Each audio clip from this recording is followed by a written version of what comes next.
आज आपण blue ocean resort and स्पाचा पाण्याचा तलाव हा मागच्या पावसाळ्यामध्ये आपला अर्धवट राहिला होता, म्हणून तो पूर्ण करण्यासाठी आपण पुन्हा एकदा याच्यामध्ये प्रयत्न सुरू केलेत. तुम्हा सगळ्यांना कल्पना असेल की कोकणामध्ये पाऊस खूप पडतो, पण कोकणातला पाऊस जरी खूप पडत असला तरी डोंगर माथ्यावर पडलेला पाऊस हा समुद्राच्या दिशेने नाल्यांमधून उतरत उतरत समुद्राकडे जातो. त्याला कोकणाच्या भाषेमध्ये पर्य म्हणतात.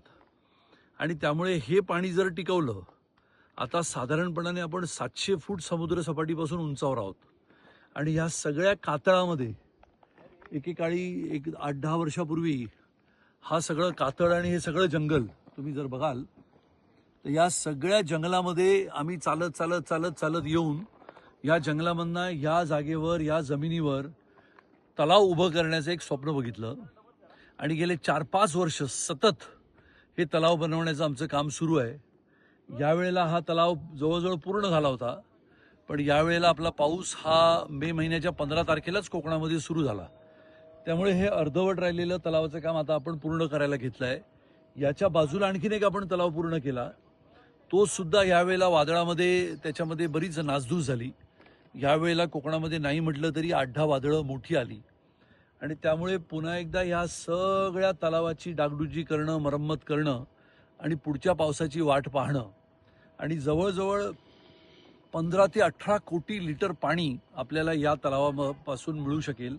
आणि हे तलावातलं पाणी आपण इकडनं साधारण 1 किलोमीटर खाली असलेल्या आपल्या समुद्राच्या दिशेने आपल्या रिसॉर्टसाठी आपण घेऊन जातो.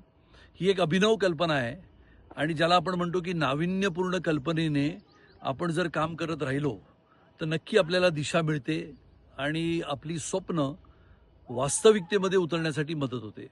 आणि म्हणून तुम्हाला दिसत असेल की या संपूर्ण परिसरामध्ये आता पाणी हे भरपूर प्रमाणामध्ये जमायला सुरुवात होईल आणि मग पाणी जमलं की त्याचा उपयोग जनावरांना सुद्धा होतो.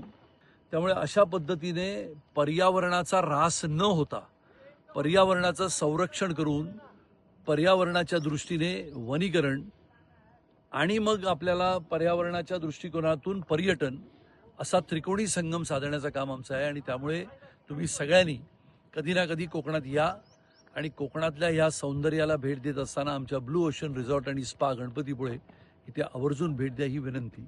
धन्यवाद. जय हिंद, जय महाराष्ट्र.